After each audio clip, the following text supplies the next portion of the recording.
ஒரு சாகசத்திற்கு தயாராகுங்கள், இதோ வானவில் பூனையின் பாடல் என்ற ஒரு கதை. வானில் மிதக்கும் தீவுகளில் ஒன்றான மறைக்கப்பட்ட தீவுக்கு வரவேற்கிறோம். இந்த தீவு வண்ணமயமான மேகங்களில் மிதக்கும் தீவுகளின் தொகுப்பாகும். ஒவ்வொரு தீவும் ஒரு தனித்துவமான வடிவத்தை கொண்டிருந்தன. சில இனிப்பு வகைகளை ஒத்திருந்தன, சில விலங்குகளை ஒத்திருந்தன. சூரிய ஒளிப்பட்டு அந்த தீவுகளெல்லாம் மின்னின. இங்கு சூசு என்ற நீல நிறத்தில் ஒரு அழகான பூனை வசித்து வந்தது.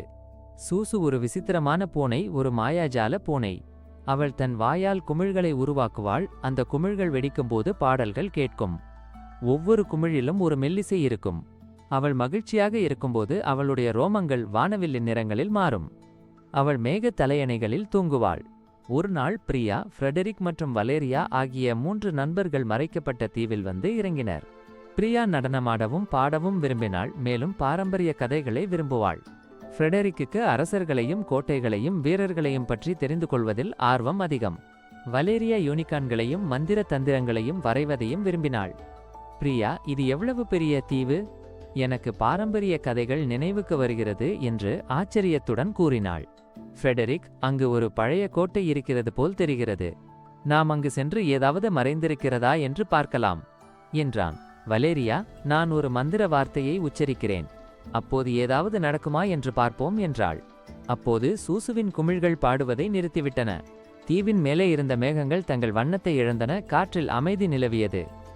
சூசு வருத்தமடைந்தாள். அவளுடைய ரோமங்கள் அதன் வண்ணங்களை இழக்க ஆரம்பித்தன.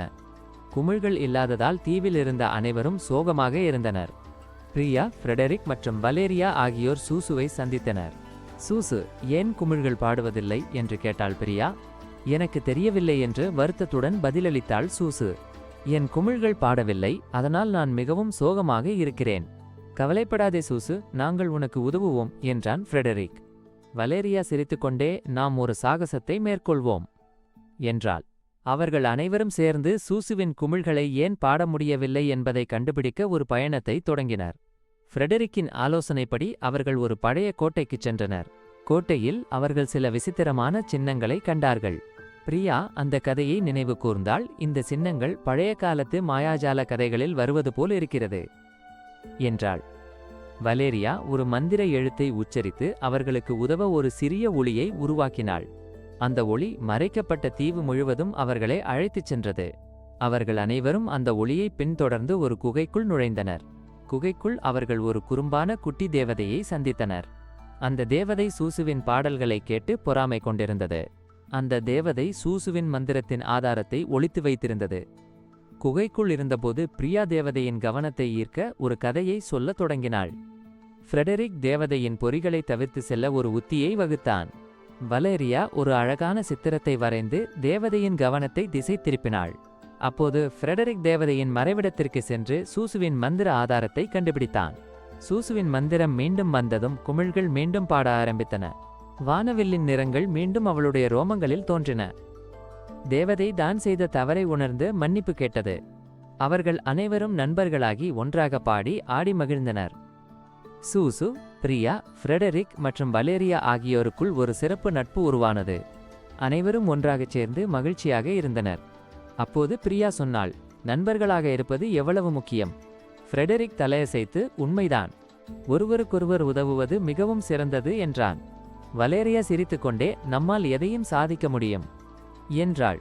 சூசு மகிழ்ச்சியுடன் சிரித்து, உங்கள் அனைவருக்கும் நன்றி, நீங்கள் என் சிறந்த நண்பர்கள் என்றாள்.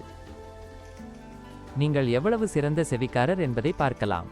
கீழே கேட்கப்பட்ட கேள்விக்கு பதிலளிக்க முடியுமா? சூசுவின் குமிழ்கள் ஏன் பாடவில்லை?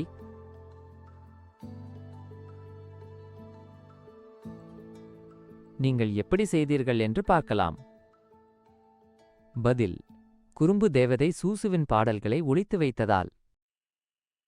நீங்கள் சிறந்த பணியாற்றியீர்கள் மற்றும் அவர்கள் என்றும் சந்தோஷமாக வாழ்ந்தார்கள். கேட்டதற்கு நன்றி. விரைவில் திரும்பி வரவும்.